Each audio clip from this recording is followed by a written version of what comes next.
Hello दोस्तों, क्या हाल चाल है? कैसे हो आप सब? उम्मीद करते हैं आप सभी लोग बहुत बढ़िया होकर आपकी तैयारी भी अच्छे तरीके से चल रही होगी। तो एक काफ़ी लंबे ब्रेक के बाद हम हाजिर हैं आप सभी के सामने। सभी को नमस्ते। और इस वीडियो में दो चीज़ों के बारे में बात करेंगे। सबसे पहले कि प्री का रिजल्ट कब आ सकता है, दूसरा मेंस का पेपर कब हो सकता है। ये दोनों चीज़ें हम कहाँ से आपको बता रहे हैं, तो इसका सोर्स है एनडीटीवी पे चेयरमैन सर का इंटरव्यू। तो जो इंटरव्यू में उनसे सवाल पूछेगा, उन्होंने जो भी जवाब दिए उसके आधार पे हम आपको चीज़ें बताने वाले हैं कि पेपर कब हो सकता है और रिजल्ट कब तक आ सकता है और आगे हमें क्या करना चाहिए, किस हिसाब से आगे बढ़ना चाहिए, वो सब कुछ।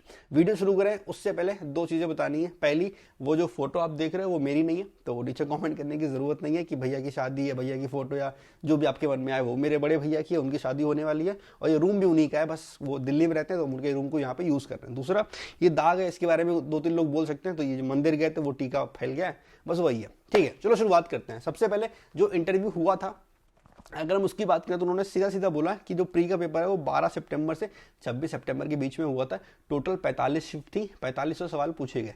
आंसर की 17 अक्टूबर को आई थी। ठीक है, आंसर की मैं, क्योंकि इस बार एक अलग ही तूफानी रूल एसएससी ने निकाला था। उसमें उन्होंने बोला था कि भाई कोई भी टीचर शेयर नहीं करेगा आंसर की, पब्लिक प्लेटफॉर्म पे कुछ डालेगा नहीं, वगैरह वगैरह। तो इस बार से एक दिक्कत बच्चों को ये आई है कि हर बार क्या होता है ना कि टीचर बता देते हैं कि कौन से सवाल गलत हैं, कौन से सही है, पर इस बार ऐसा हुआ नहीं। तो इस वजह से 4500 क्वेश्चन में 1000 सवालों के लिए बच्चों ने 100 रुपए पे किए हैं। अब आप सोच लो कितने सारे सवाल डालेगा। तो ये मतलब जो तूफानी रूल लेके आए हैं तो बड़ा ही गलत, पर क्या ही कर सकते हैं। खैर, इसके अलावा अगर उन्होंने रिजल्ट की बात की तो उन्होंने ये कहा है कि दिसंबर में रिजल्ट आ सकता है। तो अगर प्री के रिजल्ट की बात करें तो दिसंबर में आ सकता है। अब अगर दिसंबर में रिजल्ट आता है तो उसके हिसाब से सीधा सीधा उन्होंने तो ये बोला है कि मेंस आपका जनवरी फरवरी में हो सकता है। लेकिन आप ये मान के चलो कि अगर रिजल्ट आपका मान लो दिसंबर एंड में आता है तो 20 दिन में आपका पेपर हो जाएगा। मेरी बात समझे आप?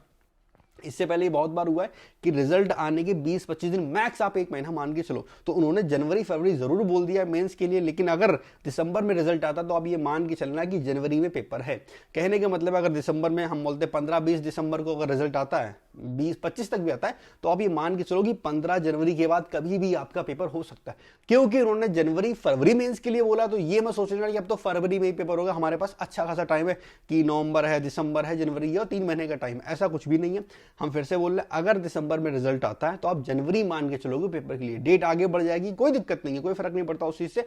ठीक है, वहां पे कोई टेंशन नहीं है। लेकिन अगर पहले हो गया ना कि आपने प्लानिंग की थी हम 4 फरवरी से पेपर होगा और आपने जनवरी का पूरा महीना रिवीजन और मॉक टेस्ट में लगा रखा था, और फिर वो चीजें थोड़ी सी अगर पहले हो जाती हैं तो फिर बड़ी तकलीफ होती है, जो कि इससे पहले हुआ भी है। बहुत से बच्चे जो बॉर्डर लाइन पे होते हैं वो कंफ्यूज भी होते हैं कि मैं मेंस की तैयारी करनी चाहिए या मेंस की तैयारी नहीं करनी चाहिए। वो लोग वेट करते रहते हैं रिजल्ट का। तो उनसे हम ये बोलेंगे कि बच्चा वेट मत करो रिजल्ट का, आप तैयारी करना शुरू करो। पहली चीज, तैयारी आपकी वेस्ट नहीं जाने वाली। भले आपका शायद प्री में ना हो, आपको मेंस देने का मौका ना मिले, लेकिन 2026 के लिए आपकी तैयारी हो जाएगी। तो दोनों चीजें एकदम क्लियर होगी। ज्यादा वीडियो को हम लंबा करना चाहते नहीं। बाकी एक रिक्वेस्ट मेरी आप सभी लोगों से है कि हमें नीचे कमेंट सेक्शन में ये बताओ कि जो भी ऑडियंस, यानी कि जो मेरी ऑडियंस है जो इस वीडियो को देख रही है, वो क्या एग्जाम की तैयारी कर रही है। मतलब पहला, क्या वो मेंस की तैयारी कर रहे हैं 2025 वाले, या फिर वो 2026 वाले बच्चों की तैयारी कर रहे हैं। क्योंकि ये कमबैक है, मतलब कमबैक मतलब काफी टाइम बाद में वीडियो बना रहे हैं, तो थोड़ा सा कमेंट्स हमने आपके अभी देख नहीं पाए कुछ टाइम से, तो इस वीडियो से हमें आइडिया लग जाएगा। दूसरा, उसके अकॉर्डिंग ही हम आगे वीडियो प्लान करेंगे। जैसे 2026 के लिए कुछ प्लान मेरे दिमाग में है, वो हम आगे देखेंगे। तो अब क्योंकि ये पता तो चले कि कौन से बच्चे 25 वाले हैं, कौन से 26 वाले हैं, कितने सारे हैं। ठीक है, तो उस हिसाब से हम सारी चीजें प्लान करने वाले हैं। तो मेरा कहने का मतलब है कि जो भी आप एग्जाम को टारगेट कर रहे हो वो नीचे लिख देना कमेंट सेक्शन में, तो फिर हमें पता चल जाएगा कि मेरी ऑडियंस क्या क्या इस समय चाह रही है और किस टाइप की वीडियोस उनको चाहिए। बाकी कोई आपका सवाल है वो नीचे आप कमेंट सेक्शन में पूछ सकते हो। अब बात करें कि जो बचा हुआ टाइम है उसके लिए हमें क्या करना चाहिए। तो देखो, ऐसा है कि अगर आप मेंस की तैयारी कर रहे हो ना, तो एक चीज आप जो आपको डेली करनी है वो है मॉक टेस्ट। किसी का भी लगाओ, कहीं से भी लगाओ, फर्क नहीं पड़ता, पर डेली आपको एक मॉक टेस्ट लगाना ही है। और जरूरी नहीं कि आप मेंस का ही लगाओ। मतलब कभी कभी क्या होता है ना कि हम बोर हो जाते हैं चीजों से, तो जरूरी नहीं है कि आप मेंस का मॉक टेस्ट लगाओ। प्री के मॉक टेस्ट भी लगा सकते हो, प्रीवियस ईयर का पेपर लगा सकते हो, किसी रैंडम कोचिंग का लाइव मॉक टेस्ट लगा सकते हो, कुछ भी लगा सकते हो। बाकी हमसे बोलोगे तो प्रीवियस ईयर जरूर लगाना, प्रीवियस ईयर तो स्किप नहीं करना। बाकी यहाँ नए मॉक टेस्ट भी लगा सकते हो। और मेंस के लगाना मतलब जैसे हफ्ते में 7 दिन है तो 4 से 5 दिन तो मेंस का लगाओ। बाकी अगर कभी बोर हो रहे हो या मन नहीं है तो आप प्री का भी लगा सकते हो। मॉक टेस्ट आपकी प्रैक्टिस के लिए होते हैं। बाकी हम तो बिल्कुल रिकमेंड करेंगे कि आप टेक्स्ट बुक के मॉक टेस्ट लगाओ, चाहे आप नए वाले लगाओ या प्रीवियस ईयर तो ये है ना, कहीं से भी आप परचेस करोगे आपको वो सेम मिलेंगे, पर नए वाले मॉक टेस्ट टेक्स्ट बुक पे अच्छे हैं। तो कहने का मतलब है कि आप ये मान लो 7 दिन है, 4 दिन कंफर्म मेंस के लगाने जो इससे पहले प्रीवियस ईयर के हुए हैं कि वो ज़्यादा बहुत सारे तो नहीं होंगे, वो बहुत जल्दी खत्म हो जाएंगे।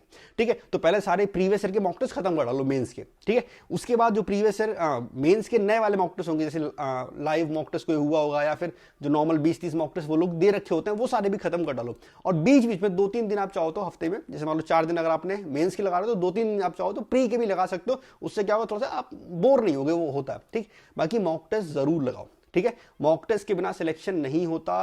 प्री के टाइम पे ये होता है कि मैं सिलेबस खत्म करना होता है, मैं ज्यादा अच्छा से रिवीजन करना होता है, लेकिन यहाँ पे सिलेबस खत्म करना नहीं होता। सिलेबस ऑलरेडी आप खत्म कर चुके हो, तभी आपका प्री निकला है। अब आपको बार बार रिवीजन करना है और ज्यादा से ज्यादा प्रैक्टिस करनी है। ऑफलाइन प्रैक्टिस भी करोगे और ऑनलाइन प्रैक्टिस भी करोगे मॉक टेस्ट के जरिए। बाकी टेक्स्ट बुक की एक सेल चल रही है, जहां पे अगर आप इनका 1 साल का पास परचेस करते हो तो आपको काफी सारे मॉक टेस्ट मिलते हैं। प्रीवियस ईयर के भी मिलेंगे, नए भी मिलेंगे और बहुत सारी चीजें मिलती है। मेरा कूपन कोड KV10 लगा दोगे तो आपको 10% का और डिस्काउंट मिल जाएगा। जो बच्चे 25 मेंस की तैयारी करना है, क्या आप चाहते हो कि एक हम डेडिकेटेड वीडियोस के ऊपर लेके आए कि आपको आने वाले दिनों में किस हिसाब से प्लानिंग करनी चाहिए, या फिर आपका डेली का मैप क्या होना चाहिए कि डेली बेसिस पे हमें कितना पढ़ना है कि मेरा मेंस निकल जाए। 26 वाले जो बच्चे हैं वो प्रॉपर बिगिनर हैं। अगर आप चाहते हो कि मैं एक बिगिनर के लिए सीरीज लेके आए तो वो कॉमेंट करो, और जो लोग चाहते हैं 25 वाले मेंस के लिए हम वीडियो बनाए तो वो लोग भी नीचे कॉमेंट करें। फिलहाल इस वीडियो में इतना ही। बाकी किस टॉपिक पे आपको वीडियो चाहिए वो नीचे कॉमेंट सेक्शन में जरूर लिखिएगा, हम उस पर जल्दी से जल्दी वीडियो बनाने की कोशिश करेंगे। और